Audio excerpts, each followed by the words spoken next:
Olá, seja bem-vindo a mais um estudo da Palavra de Deus. O dia 31 de outubro de 1517 ficou marcado nos anais da história como o início da Reforma Protestante.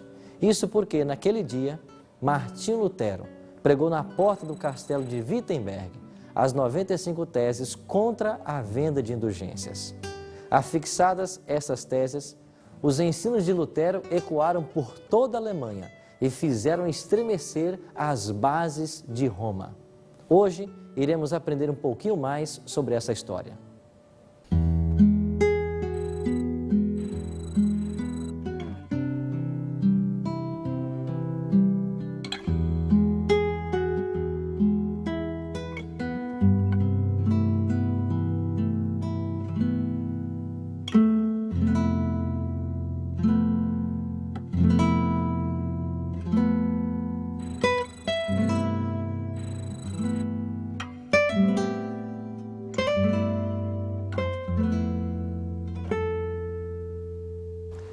A controvérsia entre Lutero e Roma terminou com a excomunhão de Lutero através de uma bula papal. Pastor, o que aconteceu em seguida? A bula proclamada por Leão X foi publicada e chegou oficialmente às mãos de Lutero no dia 10 de outubro de 1520.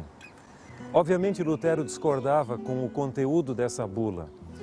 E na manhã do dia 10 de dezembro daquele mesmo ano de 1520, Philippe Melanchthon convidou aos demais professores da Universidade de Wittenberg, bem como aos alunos, para uma queima oficial do documento nesse local onde nós estamos. A lei canônica da Igreja Católica foi queimada, alguns livros, entre eles de Johann Eck, bem como o documento papal, ou seja, a bula, que o próprio Lutero jogou dentro do fogo. Posteriormente, ele foi indagado se ele não fora radical demais com aquela decisão. E ele disse: se o Papa teve coragem de ordenar a queima dos meus livros que expressam o verdadeiro evangelho bíblico, eu creio que não foi um exagero eu queimar também esse documento que ia contra o evangelho.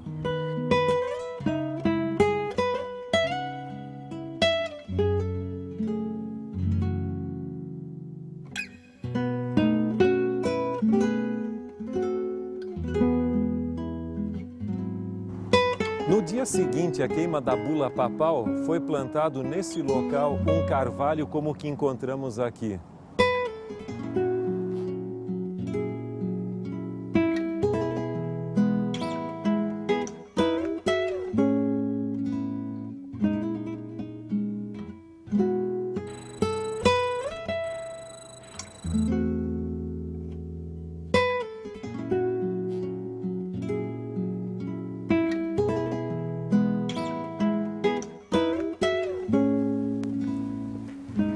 Quando Lutero afixou as 95 teses na porta do castelo da igreja de Wittenberg, houve grande baixa no número de peregrinos que visitavam a igreja na festa de Todos os Santos. Roma foi privada de seus adoradores, de suas ofertas. Isso motivou a publicação de uma nova bula contra Lutero.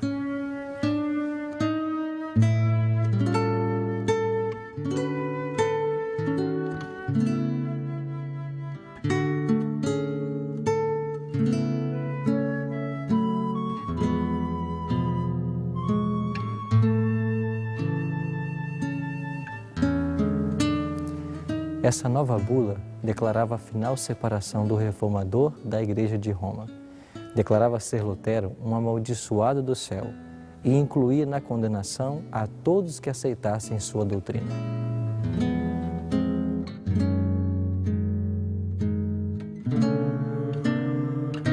Assim, Lutero foi convocado para comparecer à Dieta de Worms, para responder por seus escritos.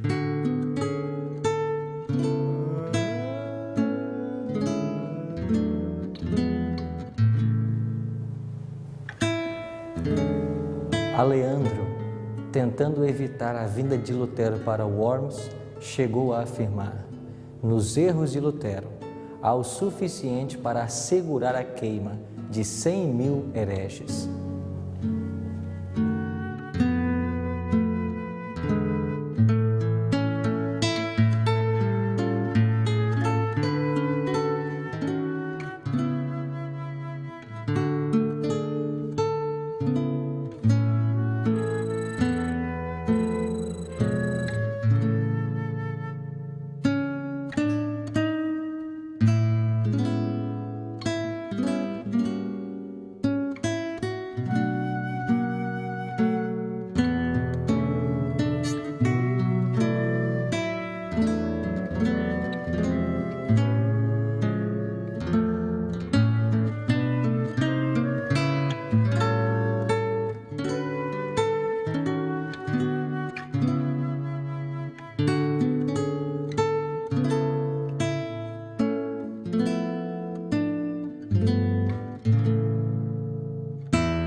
concílio finalmente pediu o comparecimento de Lutero. A viagem seria perigosa. Então Lutero convidou outros 3 amigos, além do representante imperial, para estarem com ele até Worms. Lutero, expressando sua confiança na direção divina para essa viagem, chegou a afirmar: ainda que houvesse em Worms tantos demônios como telhas nas casas, eu lá entraria.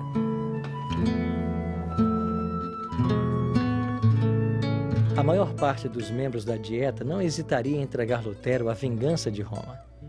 Deus então constrangeu um membro da Dieta a dar uma descrição verdadeira dos efeitos da tirania papal.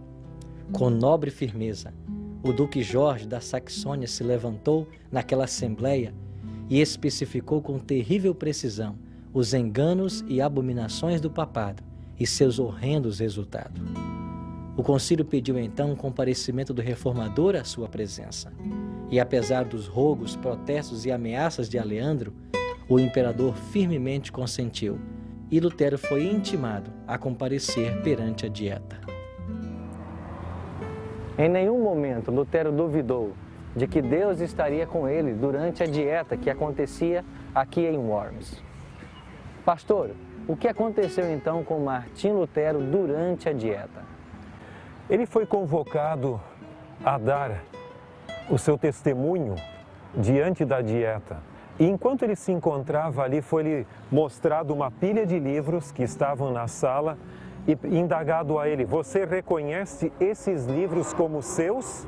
Ele disse: reconheço. Agora, você está disposto a se retratar do que você escreveu ali? E ele disse: eu não posso dar uma resposta simples sobre isso. Dê-me tempo. E então foi acertado que no dia seguinte ele então falaria sobre essa questão, respondendo à segunda pergunta. Quando ele retornou no dia seguinte, foi-lhe perguntado de novo: você está disposto a se retratar desses livros, do conteúdo que você escreveu? E ele então respondeu que o conteúdo dos livros não era todo o mesmo. O conteúdo podia ser classificado em 3 pontos básicos. Em primeiro lugar, haviam muitos escritos dele que tratavam da questão da fé cristã. E se ele abdicasse daquele conteúdo, ele estaria negando a própria essência do cristianismo. E que muitos outros líderes religiosos, praticamente todos os cristãos, aceitariam aquele segmento dos seus escritos. Em segundo lugar, haviam erros dos papistas e da depravação de emissários papais que ele condenava. Um terceiro ponto era acusações e problemas pessoais de indivíduos que ele também abordava. Ele diz que a própria bula papal também reconhecia e fazia essa distinção. Mas aí ele foi interrompido e ele disse: nós queremos uma resposta clara, ao ponto e sem rodeios. E ele então responde: como você quer uma resposta sem rodeios, eu a darei. Minha consciência está cativa da palavra de Deus e eu não reconheço a autoridade dos papas e concílios, porque eles têm se contradito em várias ocasiões. É muito perigoso para um cristão agir contra a sua consciência. Portanto, eu não quero e não vou me retratar. Aqui eu estou. Deus me ajude. Amém. E o que aconteceu então com Lutero após a sua audiência na Dieta? Ele foi aconselhado por Frederico o Sábio a se retirar o mais breve possível. E assim ele o fez. Enquanto passavam pela Floresta Negra da Alemanha, cavaleiros mascarados atacaram o comboio, sequestraram a Lutero e o levaram para um lugar à parte. Lutero achava que aquilo ali seria o seu fim. Mas depois que as 2 carroças haviam já partido, eles se identificaram para Lutero como havendo sido enviados por Frederico o Sábio para levá-lo a um lugar seguro.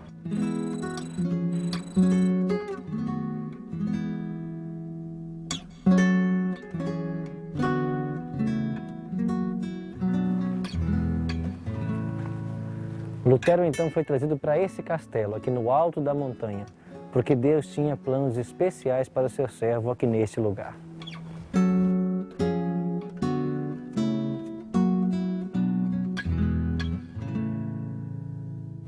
Lutero passou aqui um bom tempo. Aqui, então, ele fez a tradução do Novo Testamento para a língua alemã.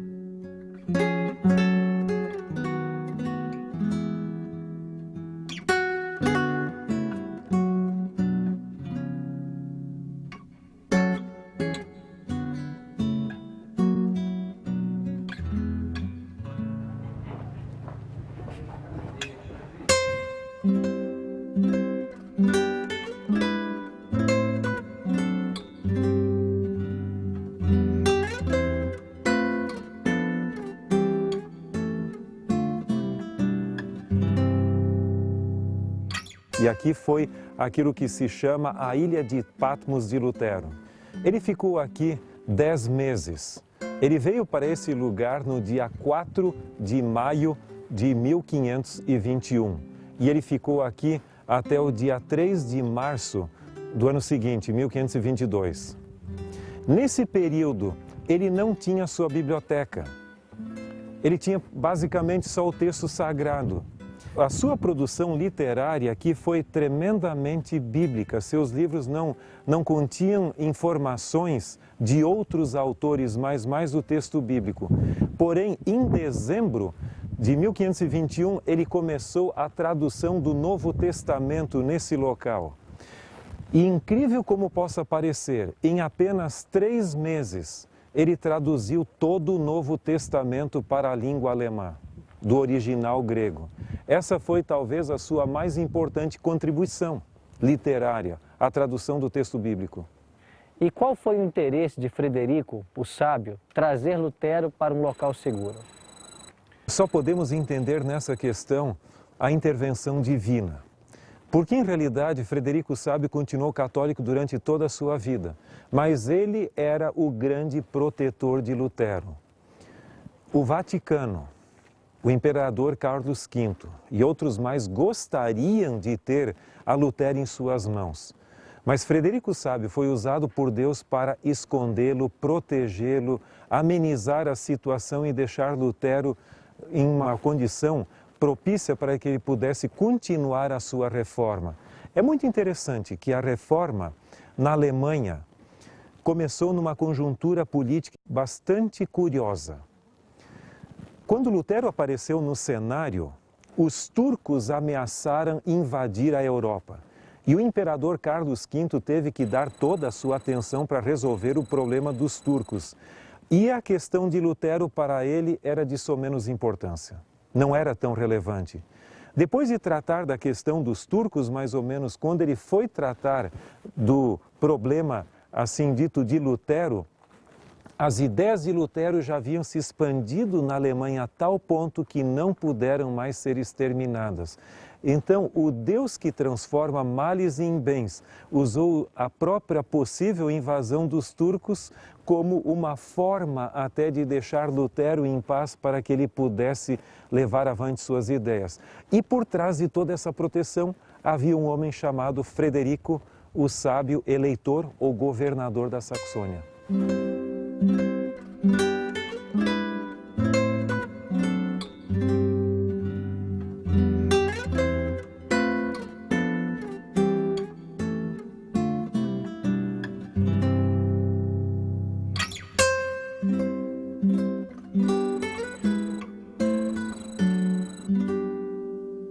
Pastor, foi Lutero o primeiro homem a traduzir a Bíblia para o alemão? Não. Nós conhecemos pelo menos 18 traduções da Bíblia ao alemão antes de Lutero, sendo 14 ao alto alemão, chamado assim, e mais 4 para o baixo alemão.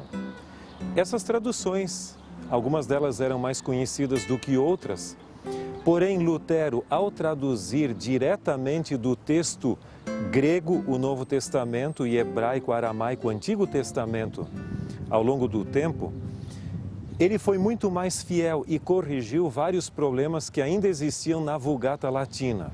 Por exemplo, o texto onde é indagado o que faremos para ser salvos, no livro de Atos. A Vulgata dizia, faça penitência. E essas traduções ao alemão também.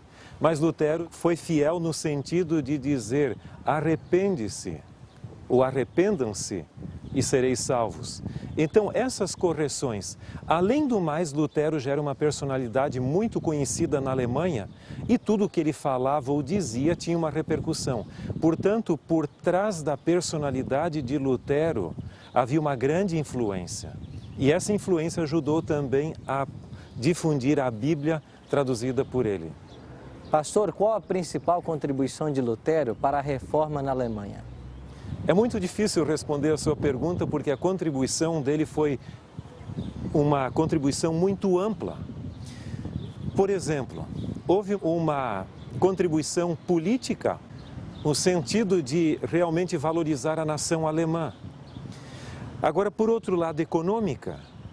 Logicamente, a Alemanha estava sendo explorada por Roma e foi uma maneira mais ou menos de romper essa dependência econômica, ou seja, muitos recursos iam para o Vaticano. Literária, a tradução de Lutero contribuiu para fixar o alto alemão da Saxônia como a língua oficial da nação. E há outros aspectos. Agora, sem dúvida, a contribuição religiosa foi a mais relevante de todas. Diferente dos demais reformadores que eram humanistas, Lutero tinha uma ênfase muito interessante.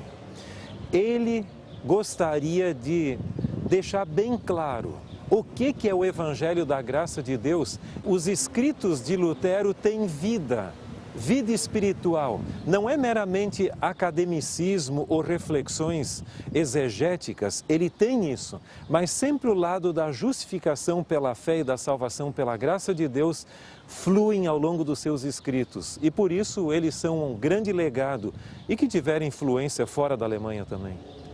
Pastor, quais as lições que nós podemos tirar da reforma da Alemanha para os cristãos modernos? Eu gosto muito de uma declaração de Daubigné, onde ele diz que quando Deus vai agir na história, ele normalmente o faz de duas maneiras. Em primeiro lugar, ele prepara o cenário para que isso ocorra. E em segundo lugar, Deus usa instrumentalidades as mais humildes para realizar grandes obras. Lutero não passava de um filho de um mineiro, uma pessoa simples. Agora, é lógico que foi acumulando conhecimento e títulos acadêmicos. Ele era um doutor em teologia, então esse é um ponto importante. Mas o que eu penso que é o mais relevante de tudo, para ele, a verdade e a palavra de Deus estavam acima das decisões dos papas, dos concílios e demais seres humanos. Em várias ocasiões ele foi confrontado com a ideia: é você o único indivíduo realmente que tem a verdade? Quer dizer que todos os concílios e todos os demais estão equivocados? Mas sua lealdade à palavra de Deus estava acima de tudo. Eu creio que esse é um exemplo. Os escritos de Lutero, desde o 16º século, têm circulado na Alemanha, na Europa e no mundo cristão, sendo traduzidos para muitas línguas. E Lutero ainda é, eu creio que, o embaixador cristão da justificação pela fé depois da era apostólica.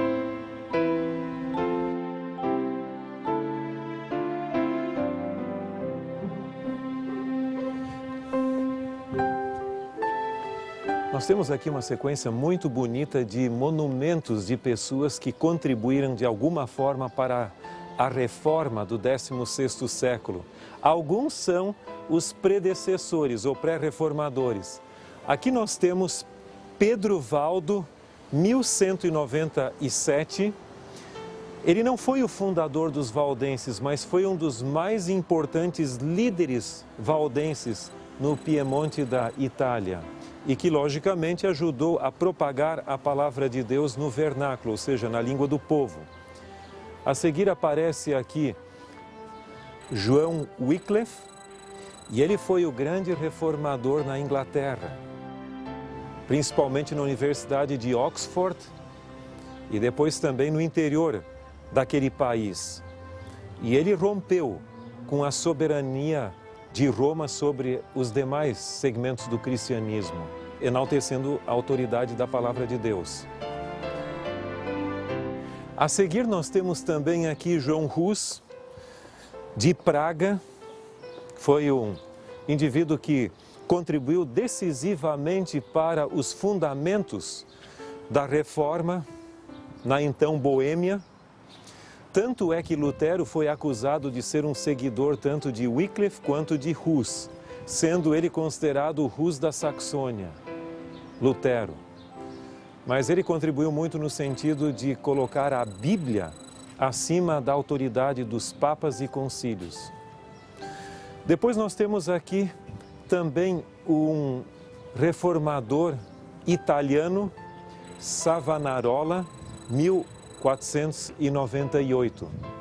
E acima deles, logicamente, o monumento de Lutero, que foi praticamente a culminância de todo esse processo de rompimento com a autoridade do papado, da igreja, dos concílios ali, de tal maneira que a Bíblia pudesse ser libertada para ela falar ao povo de maneira clara. Tanto é que Lutero, ele cria no que se chama o sacerdócio universal dos crentes, que significam duas coisas. Em primeiro lugar, que o crente pode buscar perdão diretamente de Deus, e em segundo lugar, ele também pode pregar o evangelho a outros. Não significa que todos os crentes agora vão se tornar pastores, não, porque ele mantinha os dons do Espírito e também as funções eclesiásticas, mas significavam essas duas coisas. Temos depois apoiadores da própria Reforma. Aqui nós encontramos um monumento em homenagem ao famoso Frederico Sábio, eleitor ou governador da Saxônia. Poucas pessoas apoiaram mais a Lutero politicamente do que este homem. Do outro lado, nós encontramos outro indivíduo também que ofereceu apoio político. É Filipe, o Landgrave de Hessen, também importante no contexto da Reforma. Depois, ao fundo, nós encontramos talvez o mais íntimo amigo e apoiador da Reforma, Philippe Melanchthon, que esteve ao lado de Lutero nos momentos mais decisivos da Reforma. E ele tinha uma característica, ele era um moderador. Enquanto Lutero era mais impulsivo e agressivo e às vezes tinha dificuldade de se controlar, Melanchthon era mais moderador e conselheiro, dizendo: Lutero, acalma um pouco, né? Mas deu uma contribuição muito grande no sentido dos seus escritos ajudar a consolidar a teologia luterana. E por último, nós temos ali outro que nos interessa, que é Johannes Reuchlin, de Ingolstadt, e ele contribuiu no sentido do texto, da publicação do texto hebraico e aramaico do Antigo Testamento. Assim como Lutero usou também o Novo Testamento grego, publicado por Erasmo de Roterdã. E ele valeu-se também do Antigo Testamento, e esse homem deu uma contribuição significativa nesse sentido.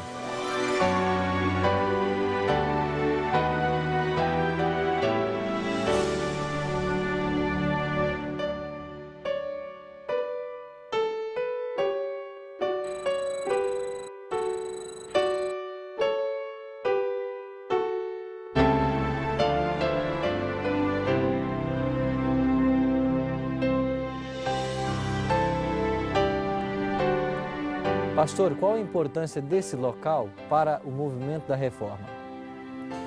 Exatamente desta sacada aqui, no dia 25 de junho de 1530, Philippe Melanchthon leu a famosa Confissão de Augsburg.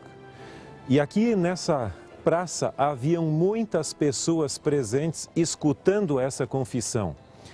Em realidade, isso ocorreu no contexto da Dieta de Augsburg. Lutero havia sido proibido de vir aqui, e então Philippe Melanchthon, seu companheiro e amigo teólogo, foi encarregado de apresentar a versão luterana nessa dieta. A tentativa de Carlos V, o imperador, era tentar ainda conseguir unir católicos e protestantes. E esta foi a última significativa tentativa. Então, Melanchthon apresentou o seu documento, no qual ele não é tão forte contra o papado, e ao mesmo tempo ele coloca a justificação pela fé em substituição à transubstanciação da missa, ou seja, que o sacramento se tornaria literalmente o corpo e o sangue de Cristo, como ensinado pela Igreja Católica. Então o documento foi mais conciliatório, mas finalmente chegou-se à conclusão de que não havia mais harmonia ou uma tentativa de conciliação entre o Partido Católico e o protestante luterano. Portanto, aqui foi o assim chamado divisor de águas.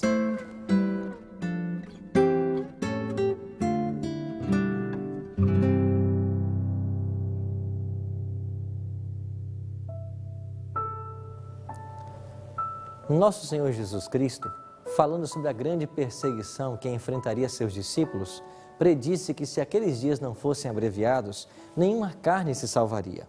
De fato, o grande movimento de reforma do século XVI antecipou o fim das grandes perseguições, e isto graças à determinação e coragem de homens como Martinho Lutero, Felipe Melanchthon, Frederico, o Eleitor da Saxônia, entre outros. Por isso, gostaria de convidar você agora a tomar uma importante decisão. A minha decisão é: após compreender a maneira extraordinária que Deus conduziu a reforma na Alemanha e como preservou a liberdade religiosa através do testemunho de homens fiéis, desejo fazer uso deste direito e ser leal a Deus e à sua palavra todos os dias da minha vida.